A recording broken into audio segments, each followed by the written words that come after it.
And as we just talked about on the previous slide, with most transplants, people need to be sick enough, but they also need to be healthy enough that they believe that they can survive the operation.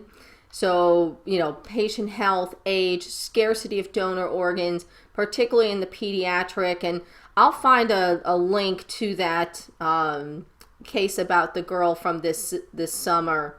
So 74,000 people need organ transplants, 4,000 need lung or heart lung, and because of the scarcity of donors, only about a quarter will get the transplant.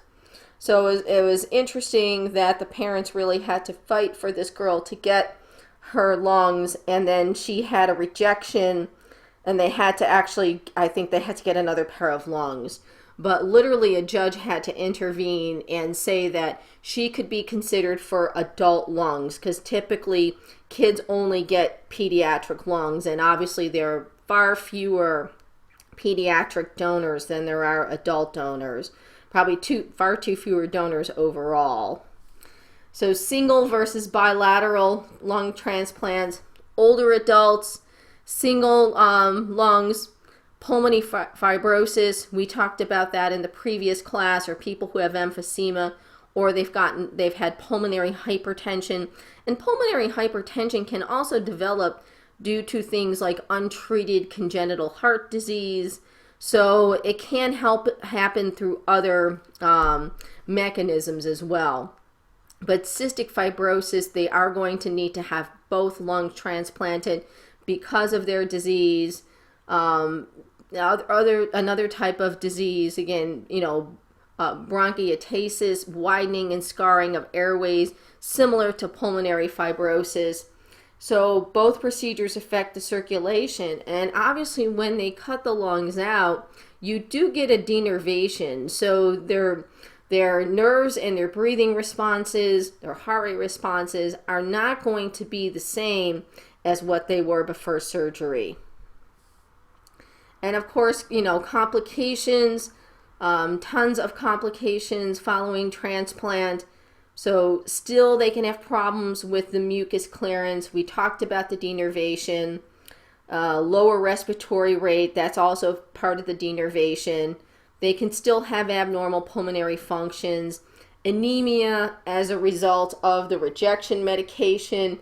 And of course, there's always a constant threat of rejection. And, if you look at the numbers there, 2/3 will have a rejection within 5 years. Unfortunately, the anti-rejection medication, and this is across the board for anybody who undergoes any type of organ transplant, because you're immunosuppressed, they will have risk of infections and also certain cancers as a result of that. Hypertension, weight gain from corticosteroids such as prednisone, that also can increase the risk of type 2 diabetes. We talked about the muscle mass losses, and also at risk for increased osteoporosis. So exercise testing for people who've had transplants, once again, most of us are not going to be doing this unless you're in a specialized pulmonary rehab facility.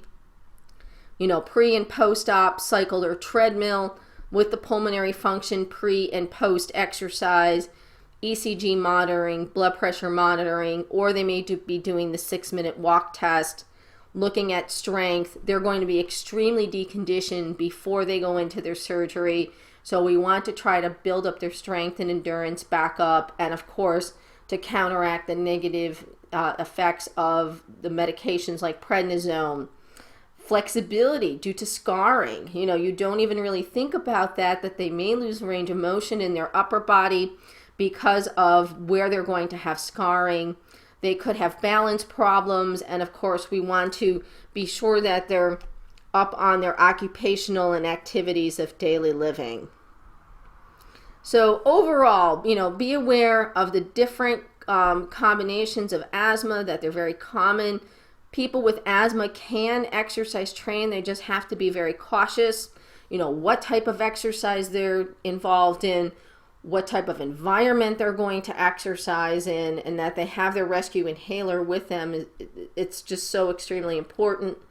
And cystic fibrosis, we're probably very unlikely to come in contact with someone with cystic fibrosis, but understand what that involves. You know, that it does affect the lungs and other body tissues. They can exercise, they can increase their fitness, they're going to have a lot of treatments, they're going to miss a lot of sessions, and you know, the life expectancy is not very long into middle adulthood, and they may often need to have some sort of lung transplant. And you can look at the sample question. If you've been paying attention, you should be able to figure out which is the answer for what they should not be doing if they have cystic fibrosis.